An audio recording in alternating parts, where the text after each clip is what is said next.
Hello मित्रों, YouTube channel पर आपका स्वागत है। और वीडियो के नेक्स्ट क्रम में आज का हमारा टॉपिक है दीर्घ संधि। दीर्घ संधि क्या होती है? ह्रस्व या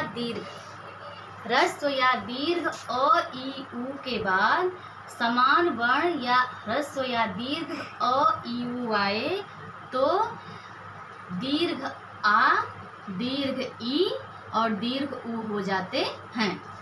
मित्रों, ह्रस्व अ ई उ के बाद ह्रस्व या दीर्घ अ ई उ आए तो दीर्घ संधि हो जाता है। जैसे उदाहरण जब आप हल करेंगे तो आपको समझ आएगा, आसानी से समझ आएगा। जैसे अगर छोटा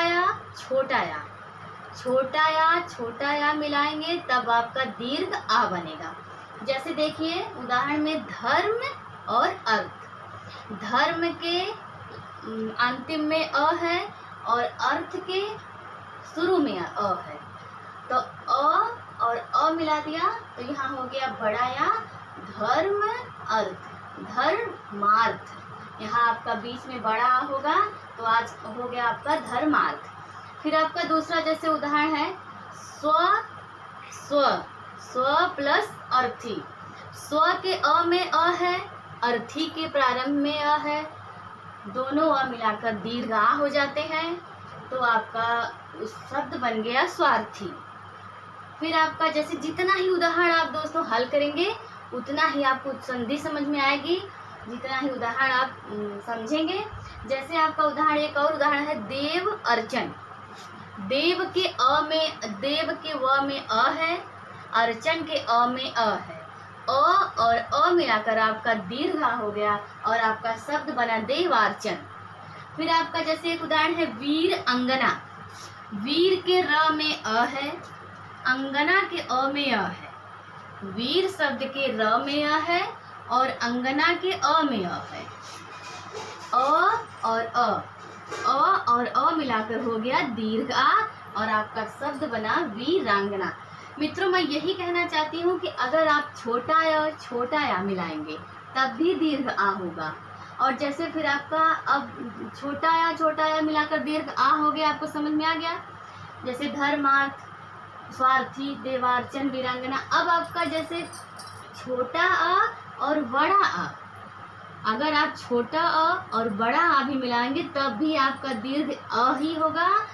इसका मतलब दीर्घ संधि में जब भी होगा दीर्घ आ, दीर्घ ई और दीर्घ उ ही होगा।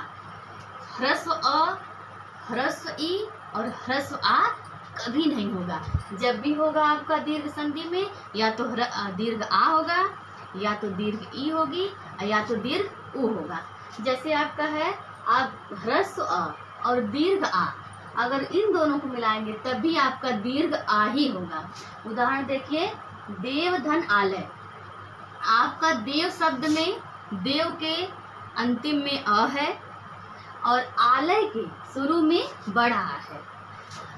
इसके अंतिम में आ और इसके शुरू में बड़ा अ और आ मिलाकर आपका शब्द बना देवालय। देवालय, जैसे आप देवा बोलिए, बड़ा आ गया आपका बीच में, तो आपको यही समझना है कि चाहे आप दीर्घ ई और ह्रस्व अ में दीर्घ अ और ह्रस्व आ मिलाए तब भी आपका दीर्घ आ होगा, चाहे आप ह्रस्व आ और दीर्घ आ मिलाए तब भी आपका दीर्घ आ ही होगा। मैं यही कहना चाहती हूँ कि जब भी दीर्घ संधि में होगा या तो दीर्घ आ होगा, या तो दीर्घ ई होगी, या तो दीर्घ उ होगा। अब जैसे आपका अगला है दीर्घ आ और ह्रस्व आ। अगर आप दीर्घ आ और ह्रस्व अ मिलाएंगे तब भी आपका दीर्घ आ ही होगा। जैसे देखिए परीक्षा धन अर्थी। मित्रों, यहाँ परीक्षा के छ में आ है, अर्थी के अ में अ है, यहाँ दीर्घ आ और ह्रस्व अ यहाँ मिलाकर भी आपका दीर्घ आ ही होगा और शब्द बनेगा परीक्षार्थी। फिर उदाहरण एक और उदाहरण देखिए, जैसे सीमा धन अंत। सीमा के म में आ है और अंत के अ में अ, दीर्घ आ और ह्रस्व अ मिलाकर हो गया आपका दीर्घ आ और आपका शब्द बना सीमांत। और देखिए जैसे अगर आप दीर्घ आ और दीर्घ आ मिलाएंगे तब भी आपका दीर्घ आ ही होगा। बस मैं आपको यही कहना चाहती हूँ कि जब भी होगा वो आपका दीर्घ होगा। जैसे महा धन आत्मा, महा के ह में बड़ाया, आत्मा के आ में बड़ाया, यहाँ बड़ाया और बड़ाया मिलाकर हो गया महात्मा, बड़ा दीर्घ आ ही हुआ।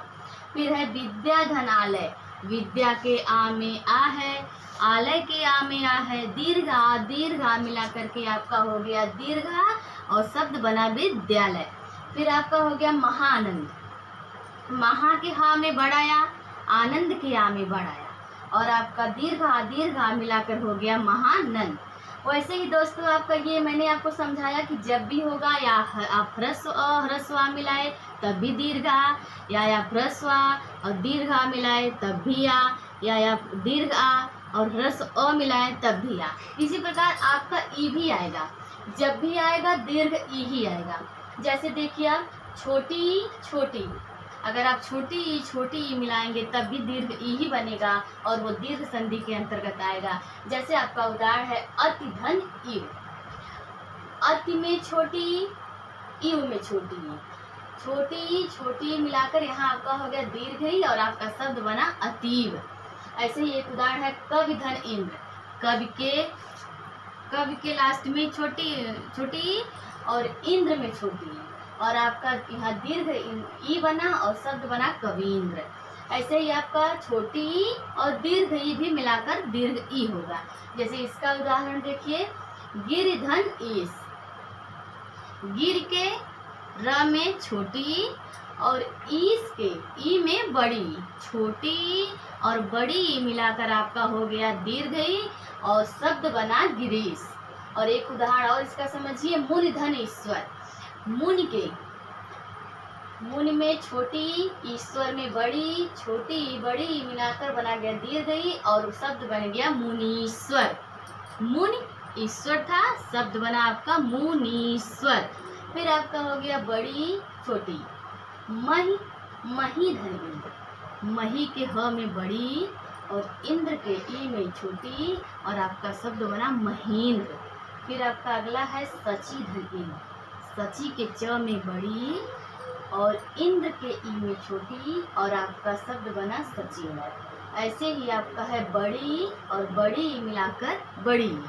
इसका उदाहरण देखिए रजनी धन ईस, रजनी के न में बड़ी और ईस के ई में बड़ी। जब आप बड़ी ई और बड़ी ई मिलाएंगे तो आपका बड़ी ई ही होगा। और देखिए रजनी और ईस को मिलाने पर आपका शब्द बनता है बड़ी रजनीश। फिर आपका इसका उदाहरण एक और है नारीश्वर, नारी के र में बड़ी, ईश्वर के ई में बड़ी और आपका शब्द बन गया नारीश्वर। ऐसे ही इन दोनों की तरह आपका बड़ा ऊ भी होगा। जैसे छोटा ऊ इज इक्वल टू बड़ा ऊ। जैसे देखिए भान धन उदय, भान के नाम में छोटा ऊ, उदय के ऊ में छोटा ऊ मिलाकर बना बड़ा ऊ और शब्द बन गया भानुदय। आपका अगला है अगर आप छोटा ऊ और बड़ा ऊ मिलाएंगे तभी आपका बड़ा ऊ होगा। जैसे इसका उदाहरण है लघु धन उर्मी। और मित्रों ये उदाहरण लघुर्मी अक्सर परीक्षाओं में पूछते हैं और हमसे गलती हो जाती है, हम दूसरा संधि लगाकर चले आते हैं, लेकिन इसका ये दीर्घ संधि के अंतर्गत आएगा, स्वर संधि में दीर्घ संधि। जैसे लघु के ध में ऊ है और उर्मी में बड़ा ऊ और इसका बना लघुर्मी। फिर आपका है बड़ा ऊ और छोटा ऊ। बधु के ध में बड़ा ऊ और उत्सव के ऊ में छोटा ऊ और इसका उदाहरण बना बधुत्सव। फिर आपका है बड़ा ऊ और बड़ा ऊ में बधू, ध में बड़ा ऊ और उर्मी में भी बड़ा ऊ और इसको मिलाकर आपका बन गया बधूर्मी। तो मित्रों मेरे कहने का यही मतलब है कि दीर्घ संधि के अंतर्गत जब भी आप कहेंगे तो वो या तो दीर्घ आ होगा, या तो दीर्घ ई होगी और या तो दीर्घ ऊ होगा। ह्रस्व नहीं होगा, ह्रस्व कभी नहीं होगा। जब भी होगा आपका दीर्घ होगा। और आप जितना उदाहरण हल करेंगे उतना ही आपको संधि अच्छे से समझ में आएगी। मैंने आपको इतना ही उदाहरण इसलिए बताया कि वीडियो ज़्यादा लंबी हो जाती है इसीलिए, और आपको बोरिंग लगेगा, इसलिए मैंने छोटे वीडियो बनाए हैं। और आज आपको इतना ही, और आपके अगले वीडियो में अब हम आपको बताएंगे गुण संधि। और आज के लिए इतना ही, धन्यवाद।